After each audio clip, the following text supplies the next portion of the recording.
नमस्कार दोस्तों, मेरा नाम है हेमंत और आप मुझे देख रहे हैं शारदा क्लासेस आजमगढ़ के ऑनलाइन प्लेटफॉर्म पर। तो आज का जो हमारा टॉपिक होने वाला है वो है पर्यावरण यानी इन्वायरमेंट। और इन्वायरमेंट आप जानते हैं कि आपके सुपर टेट, सी टेट और यूपी टेट तीनों एग्जाम्स में 30 नंबर का पूछा जाता है और आपको ये पर्यावरण इसलिए पूरा पढ़ना पड़ता है। तो आज ये पर्यावरण की बेसिक इंट्रोडक्शन की क्लास रहेगी और इसमें हम देखेंगे कि पर्यावरण का मतलब क्या होता है और इसके घटक कौन कौन से होते हैं। तो देखिए, जो पर्यावरण है ना, जो इन्वायरमेंट शब्द है ना, वो बेसिकली फ्रेंच भाषा से बना है। किस भाषा से बना है? तो ये फ्रेंच भाषा का शब्द है और फ्रेंच भाषा में जो इन्वायरमेंट शब्द होता है ना, उसका मतलब होता है सराउंडिंग। इसका मतलब क्या होता है? सराउंडिंग। सराउंडिंग मतलब क्या कि एक आदमी है या हम हैं, कोई भी है, ये अर्थ है हमारी, इस अर्थ पर कोई भी खड़ा है तो इसके सराउंडिंग में जो कुछ भी होगा, जो कुछ भी आप जितने भी मटेरियल इसके सराउंड में देख सकते हैं, वो सारा का सारा किसके अंदर आएगा? वो पर्यावरण के अंदर आएगा। जैसे आप कहेंगे कि सर हम यहाँ पर कुछ खड़े आदमी देख रहे हैं, तो क्या ये पर्यावरण के अंदर आएगा? तो हाँ, ये पर्यावरण के अंदर आएगा। हम यहाँ पर एयर देख रहे हैं, हवा को देख रहे हैं, तो क्या ये पर्यावरण के अंदर आएगा? तो बिल्कुल हवा भी पर्यावरण के अंदर आएगी।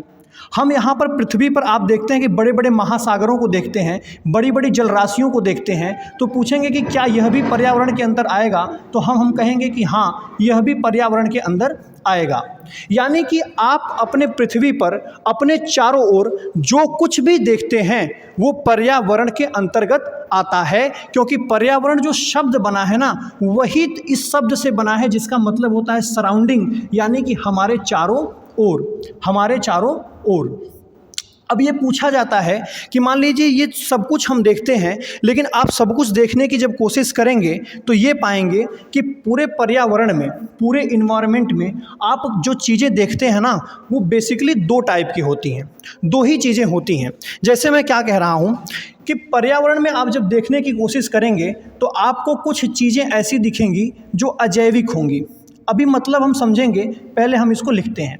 जैसे पर्यावरण में जो चीज़ें हम देखने की कोशिश करेंगे वो दो ही टाइप की चीज़ें होंगी, एक होगी अजैविक चीज़ें और दूसरी होंगी जैविक चीज़ें।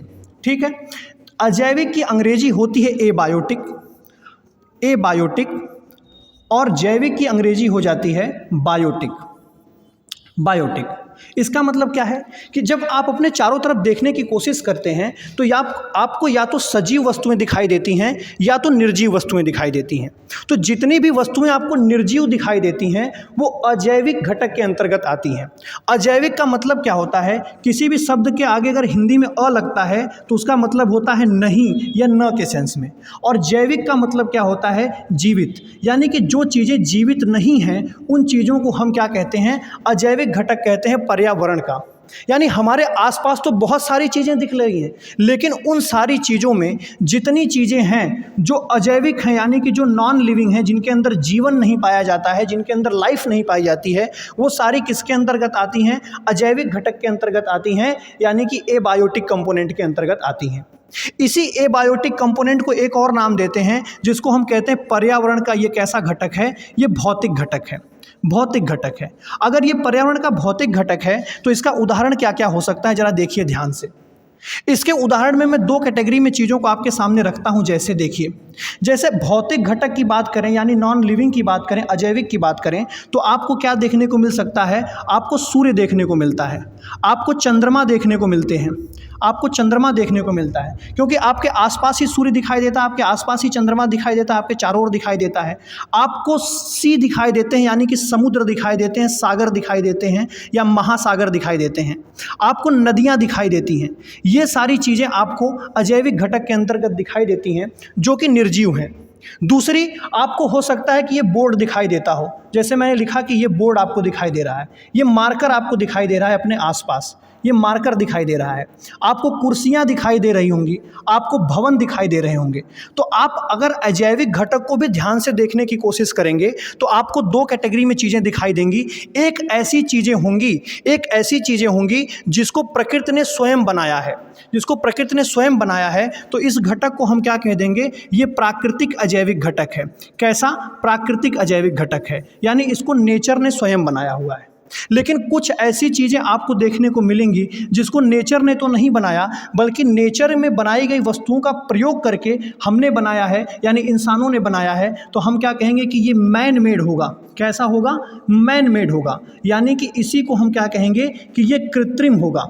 कृत्रिम होगा यानी कि पर्यावरण का जो अजैविक घटक है, अजैविक घटक का मतलब हो गया कि जो जीवित ना हो, जो निर्जीव हो, और उस निर्जीव घटक को भौतिक घटक भी कहते हैं। कई बार ये क्वेश्चन आता है आपके एग्जाम में कि भौतिक घटक पर्यावरण के किस घटक को कहते हैं, तो आप कहेंगे कि भौतिक घटक पर्यावरण के अजैविक घटक को कहते हैं। और भौतिक घटक भी आपको दो कैटेगरी में मिलेगा। एक ऐसा भौतिक घटक मिलेगा जिसको प्रकृति ने स्वयं बनाया है, जैसे सूर्य बनाया है, चंद्रमा बनाया है, महासागर बनाई है, नदियाँ बनाई है, हवा बनाया है, जल बनाया है या मिट्टी बनाया है। ये सारी चीज़ें किसके अंतर्गत आएंगी? जिसको प्रकृति ने स्वयं बनाया है।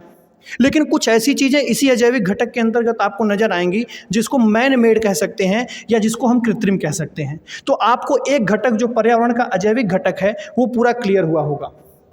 अब हम आगे देखेंगे कि पर्यावरण का जैविक घटक क्या है, यानी कि बायोटिक कंपोनेंट क्या है। तो जैविक घटक में ऐसी चीज़ें आती हैं जो जीवित होती हैं, यानी जिनके अंदर कॉन्शियसनेस होती है। ये प्रश्न आपके दिमाग में बहुत बार आता होगा कि जीवित और निर्जीव के बीच में अंतर क्या है। अंतर बस होता है कॉन्शियसनेस का, यानी कि जिसके अंदर कॉन्शियसनेस होगी वो जीवित होगा, और जिसके अंदर कॉन्शियसनेस नहीं होगी वो जीवित नहीं होगा, निर्जीव होगा। जैसे मैं इस मार्कर को लेकर के इस बोर्ड को चुभाने की कोशिश करूं तो ये आपको कोई संकेत नहीं देगा, यानी इसके अंदर कोई कॉन्शियसनेस नहीं है। लेकिन यही मार्कर लेकर के मैं किसी आदमी को चुभाने की कोशिश करूं या किसी आदमी के हाथ को गर्म करने की कोशिश करूं, तुरंत हटा लेगा, यानी उसके अंदर संवेदना होगी, चेतना होगी, उसको पता चलेगा। यानी जैविक घटक में वो चीज़ें आएंगी जिनके अंदर जीवन होगा, जिनके अंदर चेतना होगी। तो आइए देखते हैं कि जैविक घटक कितने पार्ट में बटा है और किस किस तरह से हम इसका अध्ययन करते हैं, क्योंकि आगे इन्हीं चीज़ों का आपको अध्ययन करने को मिलेगा। तो देखिए, जैविक घटक में जब आप देखते हैं तो आपको तीन कैटेगरी में चीज़ें दिखाई देती हैं। जैसे अजैविक घटक में आपने दो कैटेगरी में चीज़ों को देखा, उसी तरह से जैविक घटक में तीन कैटेगरी में आपको चीज़ें मिलेंगी। कैसी मिलेंगी? कुछ तो ऐसे चीज़ें होंगी जिनको हम कहेंगे उत्पादक। क्या होगा ये बाद में हम समझेंगे, अभी हम लिख रहे हैं उत्पादक। एक कैटेगरी होगी उत्पादक की, एक कैटेगरी होगी किसकी? उपभोक्ता की। किसकी होगी? उपभोक्ता की होगी। और तीसरी कैटेगरी जिसकी होगी उसको हम कहेंगे अपघटक। क्या कहेंगे? अपघटक कहेंगे। इस बात को समझिए आप ध्यान से। उत्पादक की अंग्रेजी होती है प्रोड्यूसर, याद रखेंगे, प्रोड्यूसर। उत्पादक की अंग्रेजी होगी प्रोड्यूसर, उपभोक्ता की अंग्रेजी होगी कंज्यूमर, उपभोक्ता की अंग्रेजी होगी कंज्यूमर, और अपघटक की अंग्रेजी होगी डीकम्पोजर। डीकम्पोजर। अब देखिए, बारी बारी से इन चीज़ों को समझने की कोशिश करते हैं कि ये प्रोड्यूसर क्या है, कंज्यूमर क्या है और डीकम्पोजर क्या है। देखिए, सबसे पहली कैटेगरी जो मैं आपको दिखा रहा हूँ, ये पहली, ये दूसरी और ये तीसरी, बारी बारी से चर्चा करते हैं। जो सबसे पहली कैटेगरी किसकी है? उत्पादक की है। उत्पादक का मतलब होता है, प्रोड्यूसर का मतलब क्या होता है? तो प्रोड्यूसर मतलब होता है कि ऐसे जैविक घटक की चीज़ें जो अपना भोजन स्वयं तैयार करती हैं। स्वयं तैयार करने का इन द सेंस कि वो प्रकृति के इनऑर्गेनिक मैटर को यूज करती हैं। जैसे एग्जाम्पल में आप देखेंगे पेड़ पौधे क्या करते हैं? मान लीजिए यहाँ कोई पेड़ लगा है, यहाँ पर कोई पेड़ लगा है, तो ये क्या करेगा? गमले में लगा है मान लीजिए पेड़, तो यहाँ से पानी लेगा, यहाँ से मिनरल लेगा, यानी कि यहाँ से H2O लेता है और यहाँ से कुछ मिनरल्स को लेता है, और मिनरल्स लेने के बाद ये वातावरण से क्या लेता है? कार्बन डाइऑक्साइड लेता है, और कार्बन डाइऑक्साइड लेने के बाद ये क्या लेता है? सनलाइट लेता है सूरज से। यानी कि इतनी ही चीज़ें इसको मिलती हैं। लेकिन आप देखेंगे कुछ समय के बाद क्या होता है? इसी पेड़ पर फल लटका हुआ नजर आता है। यानी कि ये कार्बन डाइऑक्साइड को यूज करके, ये H2O और इस मिनरल्स को यूज करके, ये सनलाइट को यूज करके एक प्रोसेस करता है जिसको हम कहते हैं फोटोसिंथेसिस। क्या कहते हैं? फोटोसिंथेसिस, जिसको आगे हम पढ़ेंगे। यानी इसको हम कहते हैं प्रकाश संश्लेषण करता है। यानी जो हरे पेड़ पौधे होते हैं ना, उनके पास होता है क्लोरोफिल। क्या होता है? क्लोरोफिल। इस क्लोरोफिल को यूज करते हैं। यूज करने के बाद ये वाटर और मिनरल लेकर के, कार्बन डाइऑक्साइड लेकर के और सूरज का प्रकाश लेकर के ये क्या करते हैं? अपनी लकड़ी में मोटाई में वृद्धि करना शुरू कर देंगे। यहाँ पर कुछ फल प्रोड्यूस करना शुरू कर देंगे। यानी दिन रात ये बढ़ते चले जाएंगे और कुछ ना कुछ हमारे लिए प्रोड्यूस करते जाएंगे। जैसे पेड़ पौधों को देखेंगे तो यहाँ से लकड़ियाँ प्रोड्यूस होती हैं, तमाम पत्तियाँ प्रोड्यूस होती हैं, फल प्रोड्यूस होता है। यानी एक ऐसा घटक जो उत्पादक है, यानी कि उसको आप कुछ नहीं दे रहे हैं फिर भी वो फल आपको दे रहा है, लकड़ियाँ दे रहा है, पत्तियाँ दे रहा है, और कैसे दे रहा है, इन सारे चीज़ों को यूज करके दे रहा है। तो ऐसी चीज़ों को हम कहते हैं उत्पादक, यानी कि जो क्या करती हैं, उत्पन्न करती हैं अपने आप अजैविक घटकों को यूज करके। ये सारे अजैविक घटक हैं, अजैविक घटकों को यूज करके कुछ जीवित वस्तुएं पैदा करती हैं, कुछ चीज़ें हमारे लिए पैदा करती हैं, उनको हम कहते हैं उत्पादक, यानी उत्पादन करती हैं। अगर उत्पादक आपको समझ में आ गया तो दूसरी कैटेगरी किसकी होगी? उपभोक्ता की होगी। किसकी कैटेगरी होगी? उपभोक्ता की होगी। उपभोक्ता का सिंपल मतलब क्या है कि उपभोक्ता मतलब ऐसे जीव जंतुओं को, क्योंकि जैविक घटक में जितने भी होंगे सारे जीव जंतु ही होंगे, सारे कैसे होंगे? जीवित होंगे। तो ऐसे जीवित लोग जो इन्हीं उत्पादकों पर आश्रित होते हैं अपने भोजन के लिए। जैसे मान लीजिए ढेर सारी यहाँ पर घास उगी है, तो ये घास कैसी होगी? ये घास उत्पादक होगी, क्योंकि सूर्य का प्रकाश लेकर के अपने आप बढ़ रही होगी, वाटर, कार्बन डाइऑक्साइड और सनलाइट लेकर अपने आप बढ़ रही होगी। लेकिन यहाँ पर कोई मान लीजिए बकरी आती है और ये बकरी क्या करेगी? ये बकरी इस घास को खा करके जिंदा रहेगी। यानी कि ये बकरी अपने भोजन के लिए किस पर डिपेंड है? इस घास पर डिपेंड है। उसी तरह से हम लोग हैं, जितने भी मानव हैं, उनको आप देखेंगे कि वो अपने खाने पीने के लिए पेड़ पौधों पर डिपेंड रहते हैं। जैसे आप गेहूं खाते हैं, आप दाल खाते हैं, आप इस तरह से पेड़ के फल खाते हैं। इसका मतलब कि ऐसे जीव जंतु जो अपने भोजन के लिए इन उत्पादकों पर, इन प्रोड्यूसर्स पर डिपेंड रहते हैं, इन्हीं से अपना भोजन प्राप्त करते हैं, उनको हम क्या कहते हैं? उपभोक्ता कहते हैं। तो ये बात आपको समझ में आ गई होगी कि जितने भी जीवधारी ऐसे हैं जो किस पर डिपेंड रहते हैं अपने भोजन के लिए? इन्हीं उत्पादकों पर डिपेंड रहते हैं। इनकी भी आगे कैटेगरी इसको हम समझेंगे, क्योंकि ये इंट्रोडक्शन लेक्चर इसमें, इसलिए इसको और ज़्यादा विस्तृत नहीं करेंगे। अब दूसरी कैटेगरी भी आपको समझ में आ गई, तो तीसरी कैटेगरी है अपघटक, और अपघटक को हम समझने की कोशिश करते हैं। तो अपघटक क्या है, जरा इस बात को देखिएगा ध्यान से। अपघटक क्या है, इसको देखिएगा।